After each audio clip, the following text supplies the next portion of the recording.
Hello dear students, welcome to your English class. अरे वाह बच्चों, आपके मुस्कुराते हुए चेहरे बता रहे हैं कि आप सभी अपनी नई कक्षा में आकर बहुत प्रसन्न हैं।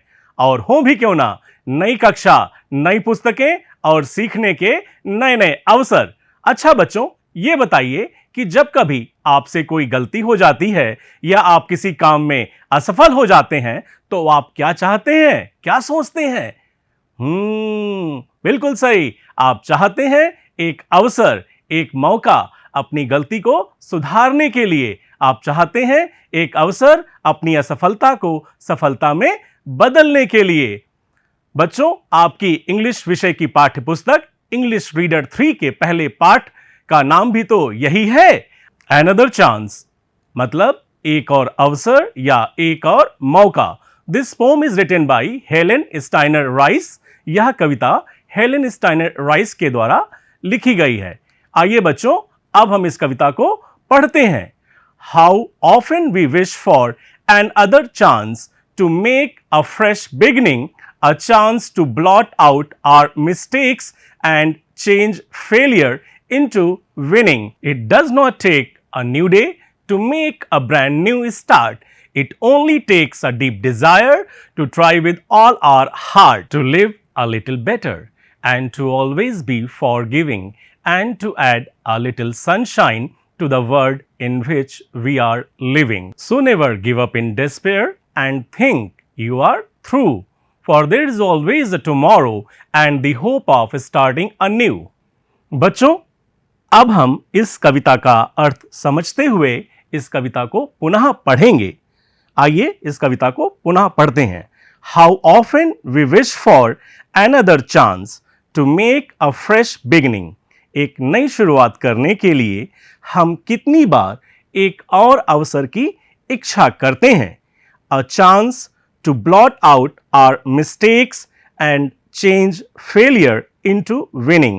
एक अवसर अपनी गलतियों को सुधारने का और असफलताओं को जीत में बदलने का।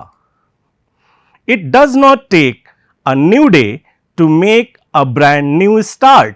एक बिल्कुल नई शुरुआत करने के लिए एक नए दिन की आवश्यकता नहीं होती है। It only takes a deep desire to try with all our heart.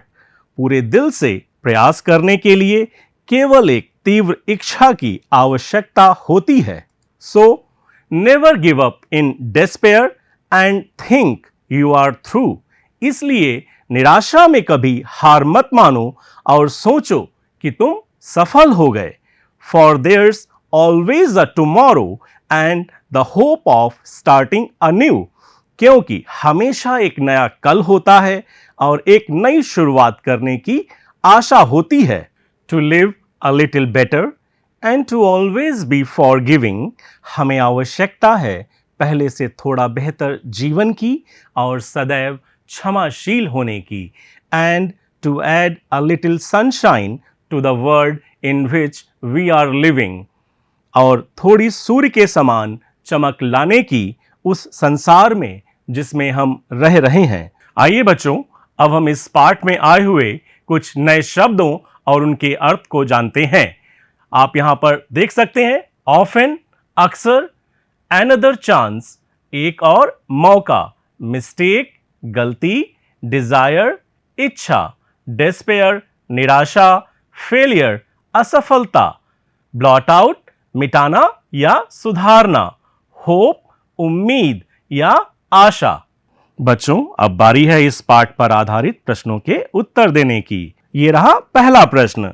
Why do we wish for another chance? हम एक और अवसर की इच्छा क्यों करते हैं? आइए देखते हैं इसका उत्तर।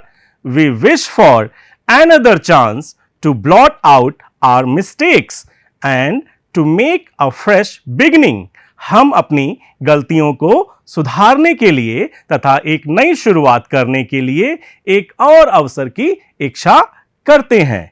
आइए देखते हैं दूसरा प्रश्न। What does it take to make a brand new start? मतलब एक बिल्कुल नई शुरुआत करने के लिए क्या चाहिए?